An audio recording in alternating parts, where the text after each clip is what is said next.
What made me stop watching basketball after playing summer leagues as a kid, watching it all through high school, pretty much all up until a few years ago.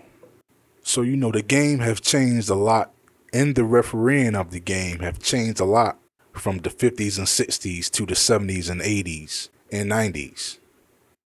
And then the game changed again in the 2000s. But I still watch the referees' bad calls and non-calls and all. I still watch. Got to see my brothers play some ball and make that money. But all that started to come to an end, and it started with ESPN. What else? So the morning broadcast, I think it's from 10 a.m. to 12 p.m. Before they brung the coon on the show, I know you know who I'm talking about. First Take was just a segment of the 2-hour broadcast, maybe for like 20 or 30 minutes out of the whole 2 hours. But after they brung the coon on, I think it turned into like an hour. And eventually he just made the whole show First Take. But I knew after listening to him for the first time, he was going to make me stop watching the show. I knew that off the bat. I'm not the type of person to watch these programs on these networks and bitch and complain about them. I'll do more than stop watching the show. I'll just stop watching the whole network. I seen how all the slick stuff Skip was saying, they would have the coon say, and then Skip would just say the opposite. They would go back and forth like this. So it became one of those chick shows. They got in like or whatever. I think that's one of them. It used to be one of the names of these shows. Some WWE garbage or something. So I knew I was going to get tired of it and stop watching eventually. The reason I was even watching ESPN were for the highlights of the games. Like most people, you want to get a scoop on the whole league, the scores for all the games in the league. So eventually, I got enough of the coon, so I had to stop watching. Then it was NBA Live. They got the coon over NBA Live. To make a long story short about that, the last time I watched that was when the coon called Trayvon Martin a thug. Okay, that was the last time I watched that. Understand one thing about these networks. They know exactly what is being said and who's going to say it. They understand the demographic of the people watching that show. When they have one of their coons say these obviously disrespectful things towards black people, it's for their white audience. It's entertainment for their white audience. I'm not just going to stop watching that particular show. I'm just going to start watching the whole network. I think it was TNT or TBA, one of those networks, but I don't watch even one of them anymore. So at this point, I pretty much already had enough of basketball for a lot of reasons. I just name a couple of them. But for a lot of reasons. It just started to get old. It was just routine of almost as if it was a religion. It's just something you're supposed to do. You're supposed to like basketball. Like an indoctrination. Then your boy Donald Sterling, the owner of the Clippers, he just expressed what people like him will want to express all the time. But, it was out of code for him to speak on it. And that was really the problem. Not what he said. Him just saying it out loud. But if you're even going to protest, as if a protest would even matter. But if you're going to want to protest, come on. Turning your jerseys inside out. This is a protest. Then your boy Doc Rivers saying that he didn't care about what Donald Sterling said. I'm not quoting Doc Rivers. It's not like I remember it like it was yesterday. Like I said, I'm not quoting Doc Rivers, but he basically was saying that He didn't care what Donald Sterling said. His goals, his ambitions were to win a championship. That was his team's ambition, to win a championship. And he didn't care what Donald Sterling said. And they lost that year, and they haven't won anything. That could have been a pivotal moment for black people. But it was just another day.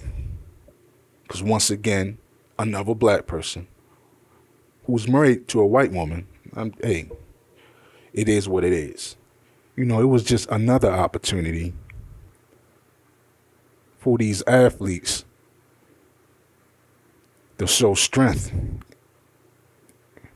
to show awareness to how viable they are, to how much money they're worth. But they didn't want to bite the hand and feed them. Even some college students sat out a game when they didn't want to deal with somebody's bigotry. Yeah, and I get it. They wasn't getting paid. They wasn't getting that NBA money. So it was a lot easier to sit out. But they did it. It's called self-respect. His owner didn't have any respect for black people. So he didn't have any respect for black people either. Just like his owner. So that was it for me. I can't watch ESPN without seeing a coon. I couldn't watch NBA Live without seeing a coon. And after this coon, for the Clippers, put his own ambitions, his own wants, his own dreams, over the dreams, wants, and ambitions over millions of people. And I get it. I get it. Most of you niggas will do it too. Most of you do it every day without even knowing you do it.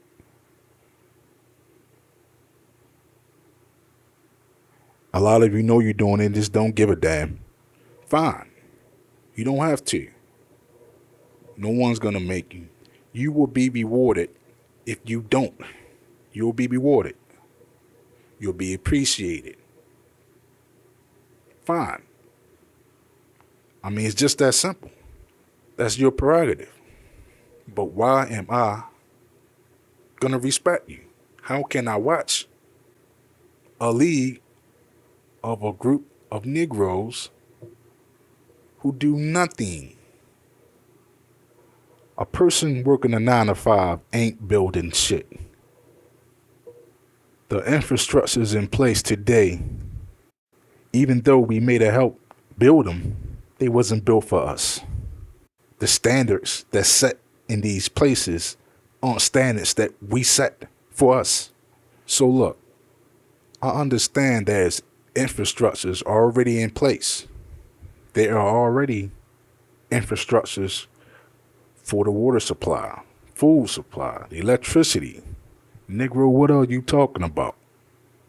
Whatever you name, its infrastructure is already there. So I understand why black people can say, why should I have to build a school? Why should I have to build anything for black people? I understand for that to be the point of view of another black person. Why should I have to build anything? No one built anything for me. So because we won't build anything, we won't control what we learn, what we eat, what we drink. We can't even police ourselves. So we're just a bunch of conservatives. And what you're conserving have nothing to do with you. Okay. Just understand one thing while you watch your favorite athletes, your favorite teams, your favorite TV shows, while you listen to your preacher, your politicians. Just understand one thing. These Negroes have assimilated. They ain't building shit for you. You, that black person stuck in them projects, stuck in that hell they want to call a community. I'm not even naming the places. Because they're in every state where there's a large population of black people. Those places. Where it's just black people, dark ones at that. And the only way you get out is to be validated by a non-black person, to be handpicked, to be approved by a non-black person. We need infrastructures created, owned, and controlled by black people. Period. Where's the money gonna come from? Who's gonna do the building?